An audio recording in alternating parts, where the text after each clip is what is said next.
దేశంలో ఇప్పుడు జాతీయవాద సినిమాల ట్రెండ్ నడుస్తోంది. The Kashmir files, the Kerala story, article 370, Bastar, the Naxal story, vaccine war, Savarkar. ఇవి ఇటీవలి కాలంలో బాలీవుడ్లో వచ్చిన జాతీయవాద చిత్రాలు. బాలీవుడ్లోనే కాదు, ఇలాంటి సినిమాలు తెలుగులో కూడా వస్తున్నాయి. రజాకార్, జితేందర్ రెడ్డి సినిమాలే అందుకు ఉదాహరణ. ఇప్పుడు అదే కోవలో మరో సినిమా బాలీవుడ్ తెరపైకి దూసుకొచ్చింది. అదే ది సబర్మతి రిపోర్ట్. నవంబర్ 15న విడుదలైన ఈ సినిమాపై సాక్షాత్తు ప్రధాని నరేంద్ర మోదీ స్పందించడం హాట్ టాపిక్ అయింది. అసలు ది సబర్మతి రిపోర్ట్ కథ ఏంటి? ప్రధాని మోదీ కూడా స్పందించేంత ప్రత్యేకత ఈ సినిమాలో ఏముంది? The Kashmir files, the Kerala story సినిమాలకు వచ్చినంత పబ్లిసిటీ ఈ సినిమాకు ఎందుకు రావడం లేదు తెలుసుకుందాం. అంతకంటే ముందు, జాతీయవాద జర్నలిజంలో తొలి ఓటీటీగా అవతరించి సంచలనం సృష్టిస్తున్న ఎన్హెచ్ ప్రైమ్ ఓటీటీని ఇప్పుడే సబ్స్క్రైబ్ చేసుకోండి. తెలుగు మీడియా అందించని ఎక్స్క్లూజివ్ కంటెంట్ను సొంతం చేసుకోండి. ఇంకెందుకు ఆలస్యం, ఇప్పుడే www.nhprime.in కి లాగిన్ అయి రిజిస్టర్ చేసుకోండి.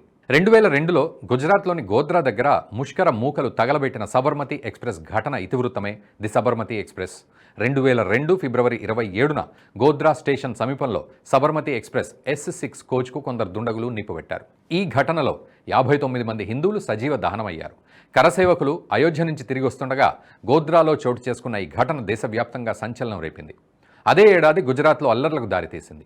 ఈ ఘటనల ఆధారంగా బాలీవుడ్ దర్శకుడు ధీరజ్ సర్నా ది సబర్మతి రిపోర్ట్ సినిమాను రూపొందించారు.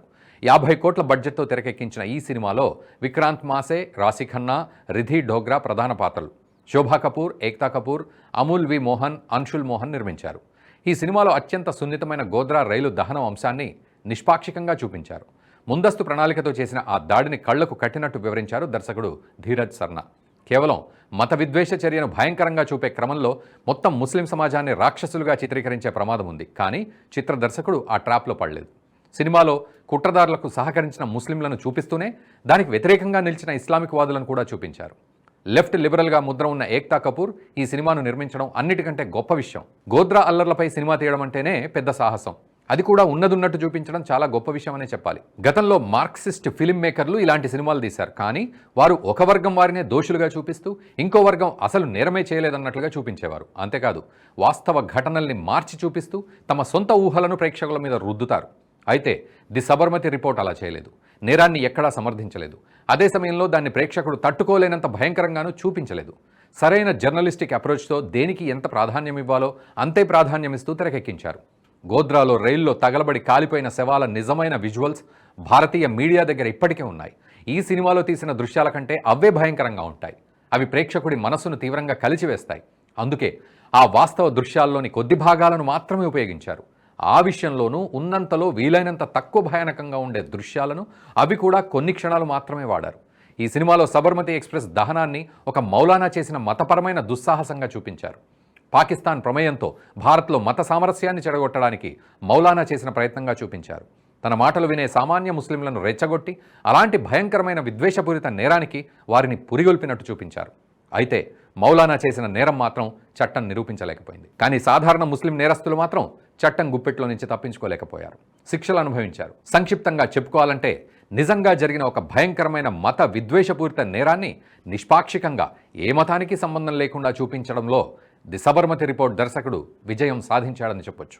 ఇదిలా ఉంటే, ది సబర్మతి రిపోర్ట్ సినిమాపై సాక్షాత్తు ప్రధాని నరేంద్ర మోదీ ప్రశంసలు కురిపించడం ఇప్పుడు ఇండస్ట్రీలో హాట్ టాపిక్ అయింది. సినిమా ట్రైలర్ను తనకు ట్యాగ్ చేస్తూ అలోక్ భట్ అనే సినీ గోయర్ పెట్టిన ఎక్స్ పోస్ట్పై ప్రధాని స్పందించారు. నిజం బయటికి వస్తోంది అంటూ వ్యాఖ్యానించారు. కల్పితమైన కథనాలు కొంతకాలానికే పరిమితమవుతాయి. సామాన్యులకు కూడా అర్థమయ్యే విధంగా వాస్తవాలు వెలుగులోకి వస్తున్నందుకు సంతోషంగా ఉందన్నారు మోదీ. గతంలోనూ మోదీ పలు సినిమాలను ప్రశంసించారు. 2022లో వివేక్ అగ్నిహోత్రి తీసిన ది కాశ్మీర్ ఫైల్స్ చిత్రాన్ని మోదీ ప్రశంసించారు. దశాబ్దాలుగా దాచిపెట్టిన నిజం ఇన్ని సంవత్సరాలైనా బయటికి రాకపోవడం ఆశ్చర్యానికి గురి చేస్తోందని, ఇలాంటి సమయంలో నిజం వెంట నిలబడటం నిజం కోసం బతికేవాళ్ల బాధ్యత అని మోదీ పేర్కొన్నారు. గత ఏడాది కర్ణాటకలో ప్రచారం సమయంలోనూ ది కేరళ స్టోరీ చిత్రం ప్రస్తావన చేశారు. సమాజంలో ముఖ్యంగా కఠోర పరిశ్రమ, ప్రతిభ, మేధావులతో కూడిన కేరళ వంటి సుందర ప్రదేశంలో టెర్రరిజం పరిణామాలను ఈ చిత్రం బహిర్గతం చేసిందన్నారు. ఇదిలా ఉంటే, ది సబర్మతి రిపోర్ట్ సినిమా బాగోలేదంటూ లెఫ్ట్ లిబరల్ కుహానా లౌకికవాదులు ప్రచారం మొదలెట్టారు.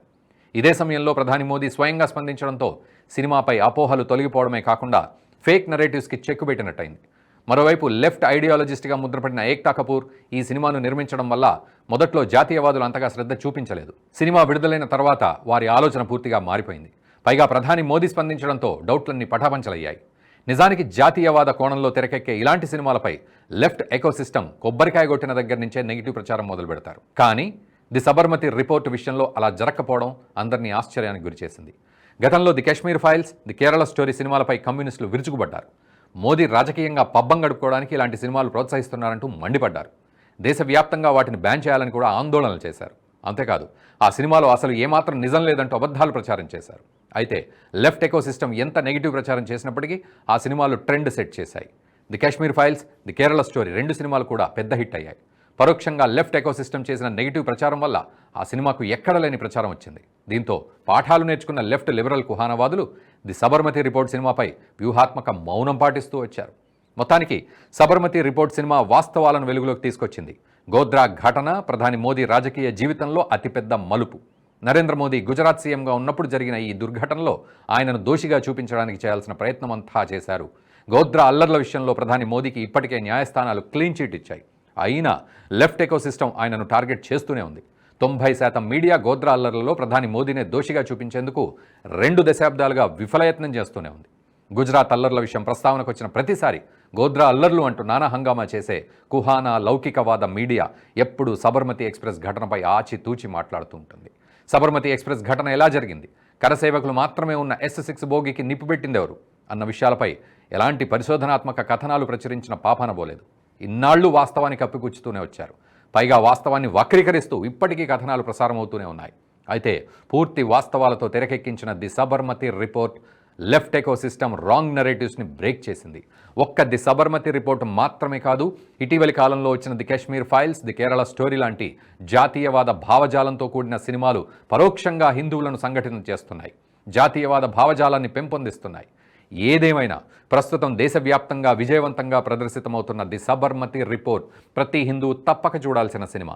ఈ సినిమా త్వరలో ఓటీటీలో ప్రేక్షకుల ముందుకు రానుంది. ఇప్పటికే ఓటీటీ ఒప్పందం కూడా పూర్తయింది. థియేట్రికల్ రన్ తర్వాత ఈ మూవీ ZEE5లో విడుదల కాబోతోంది. థియేటర్లో విడుదలైన 4 నుంచి 8 వారాల తర్వాత సినిమా ప్రేక్షకుల ముందుకొచ్చే అవకాశం ఉంది. అంటే డిసెంబర్ చివరి వారంలో లేదంటే వచ్చే ఏడాది జనవరి మొదటి వారంలో ZEE5లో ఈ సినిమా రిలీజ్ అవుతుంది అని మాట. కానీ అప్పటి వరకు వెయిట్ చేయకుండా ది సబర్మతి రిపోర్ట్ సినిమాను థియేటర్లో చూసేయండి. జాతీయవాద భావజాలాన్ని పెంపొందించే ఇలాంటి సినిమాలను ప్రోత్సహించాల్సిన అవసరం, బాధ్యత మన మీద ఎంతైనా ఉంది. ఈ వీడియో మీకు నచ్చినట్టయితే లైక్ చేయండి, 10 మందికి షేర్ చేయండి. అలాగే కామెంట్ల రూపంలో మీ అభిప్రాయాలను మాతో పంచుకోండి. Nationalist hub group of channels ను సబ్స్క్రైబ్ చేసుకుని తెలుగునాట జాతీయవాద జర్నలిజాన్ని ప్రోత్సహించండి. ఈ వీడియో కింద ఉన్న బెల్ ఐకాన్ పై క్లిక్ చేయడం మర్చిపోవద్దు.